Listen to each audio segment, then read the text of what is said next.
Good morning friend. मैं CA Rajesh Khurana आप सबका स्वागत करता हूं अपने यूट्यूब चैनल पर tax knowledge with CA Rajesh Khurana. जैसा कि आप जानते हैं कि हम हर संडे किसी न किसी टॉपिक पर आपकी नॉलेज अपडेट करते हैं इनकम टैक्स और जीएसटी के ऊपर।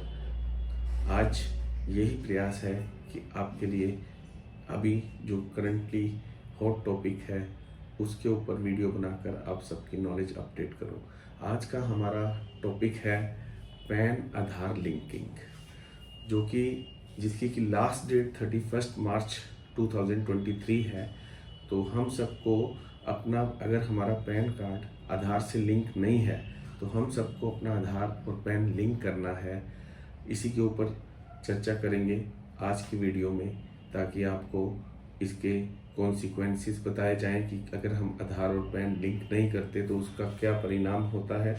और अगर हम इस पे आपका कोई भी क्वेश्चन हो आप मुझसे पूछ सकते हैं फ़ोन करके या व्हाट्सएप पे। और इसके हम आज के टॉपिक में क्या क्या कवरेज करेंगे कि पैन आधार लिंक की क्या डेट है, क्या पेनल्टी है, क्या उसके कॉन्सिक्वेंसेस है और किन किन लोगों को पैन आधार लिंक करना एग्जम्प्ट है। तो हम शुरू करते हैं आज की वीडियो। सबसे पहले तो मैं आपको ये बताना चाहूँगा कि पैन और आधार लिंक करना मैंडेटरी है और इसकी लास्ट डेट 31 मार्च 2023 है। पैन और आधार एक साल पहले से गवर्नमेंट ने मैंडेटरी कर दिया था, जिसकी लास्ट डेट 31 मार्च 2022 रखी गई थी, लेकिन उसे बढ़ाकर गवर्नमेंट ने विद पेनल्टी 500 रुपये फीस रखी 30 जून 2022 तक। लेकिन 30 जून के बाद भी बढ़ाकर 31 मार्च 23 कर दी विद पेनल्टी 1000 रुपीज़।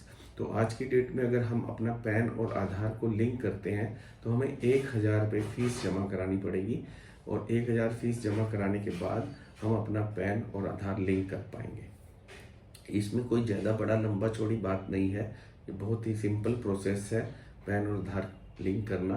आप अपनी इनकम टैक्स की वेबसाइट पे जाइए, अपना लॉगिन कीजिए, उसमें अपना पैन और आधार नंबर डालिए।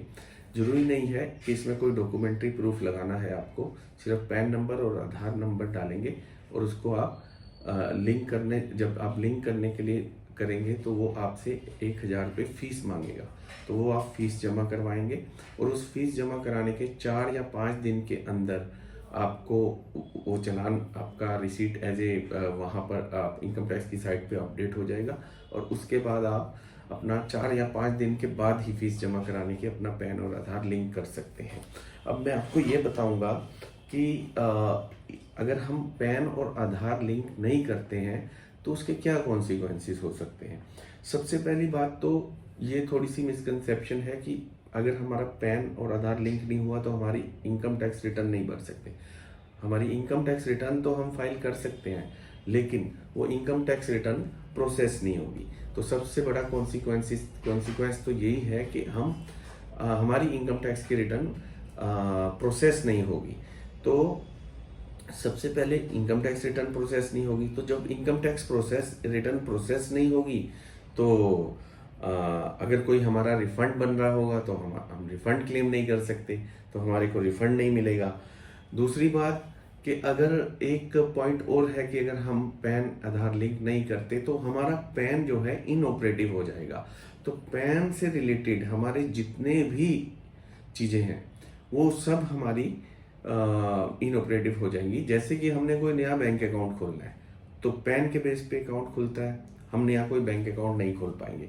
हमने कोई एफडी करनी है जो 50,000 से ऊपर है, या हमने कैश डिपॉजिट बैंक में कराना है जिसके लिए पैन की ज़रूरत पड़ती है, तो हम कैश डिपॉजिट नहीं करा पाएंगे, कोई एफडी नहीं करा पाएंगे। हमने कोई डेबिट कार्ड इशू करवाना है या क्रेडिट कार्ड इशू कराना है तो हम डेबिट या क्रेडिट कार्ड इशू नहीं करवा पाएंगे क्योंकि हमारा पैन नहीं है। तो पैन इनऑपरेटिव होने की वजह से हमारे जितने कॉन्सिक्वेंसेस पैन से, जितने भी चीज़ें हमारी पैन से जुड़ी हैं वो सब हम इनएलिजिबल हो जाएंगे करने के लिए।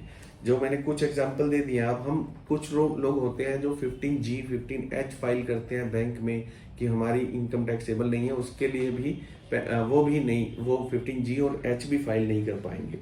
अपनी गवर्नमेंट सर्विसेज तो मैंने आपको बता ही दिया, बैंक अकाउंट नहीं खोल पाएंगे, कोई पासपोर्ट बनाने में भी दिक्कत आ सकती है। और तो और अगर आप कोई म्यूचुअल फंड करते हैं, जहाँ पर म्यूचुअल फंड 50,000 से ऊपर डालते हैं या कोई इन्वेस्टमेंट करते हैं, तो उसके लिए भी पैन की रिक्वायरमेंट होती है। और शेयर ट्रेडिंग करते हैं तो उसमें भी आपकी पैन की, शुरू में डीमैट अकाउंट खोलेंगे, डीमैट के लिए भी पैन की जरूरत पड़ेगी। तो जहाँ जहाँ पैन की जरूरत पड़ेगी, पैन इनऑपरेटिव होने की वजह से वो कुछ भी आप काम नहीं कर पाएंगे। आपका एक और गवर्नमेंट प्रोविजन इस पे ला रही है कि अगर पैन आधार लिंक नहीं होता तो कल को ये 10,000 रुपये पेनल्टी भी लगा सकते हैं। और ये जो आज की डेट में 1,000 पेनल्टी है, ये आगे जाके बढ़ भी सकती है। तो आप सबसे यही गुजारिश है कि 31 मार्च से 2023 से पहले अपना पैन और आधार लिंक कर लें।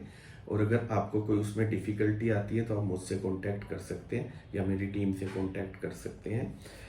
अब एक क्वेश्चन और है कि किस किस को ये पैन आधार लिंक करना जरूरी नहीं है, किस किस को एग्जम्पशन है। तो एग्जम्पशन है अगर आप नॉन रेजिडेंट हैं, तो नॉन रेजिडेंट के केस में, क्योंकि आप नॉन रेजिडेंट है तो हो सकता है आपका आधार ना हो, तो नॉन रेजिडेंट को इस चीज़ की एग्जम्पशन दी गई है। जो हमारे इंडिविजुअल जो लोग रहते हैं जम्मू कश्मीर, असम या मेघालय में, तो इन स्टेट में रहने वाले लोगों को पैन आधार लिंक करने के लिए एग्जम्पशन दी गई है।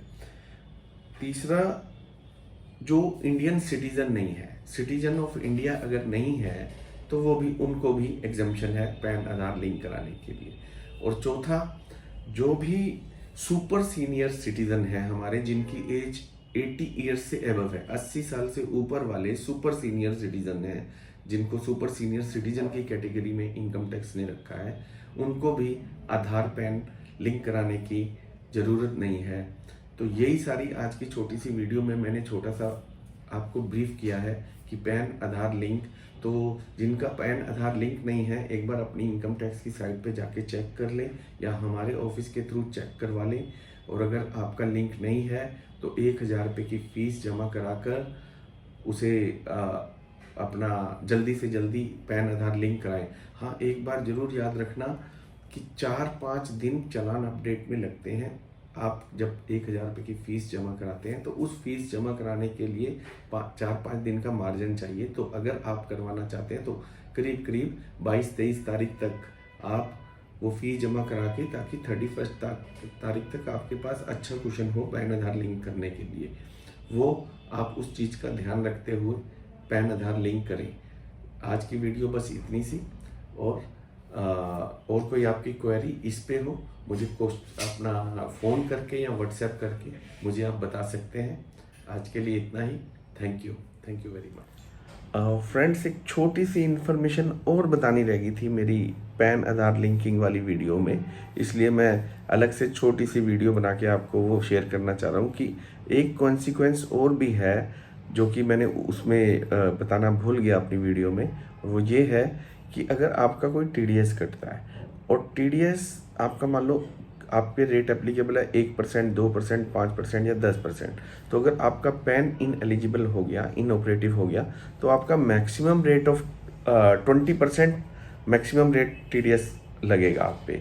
और आपका 26 AS में, क्योंकि पैन नहीं है तो आपके 26 AS में भी जितना भी आपका TDS कटा हुआ है कुछ दिखाई नहीं देगा और आप उसका बेनिफिट नहीं ले पाएंगे।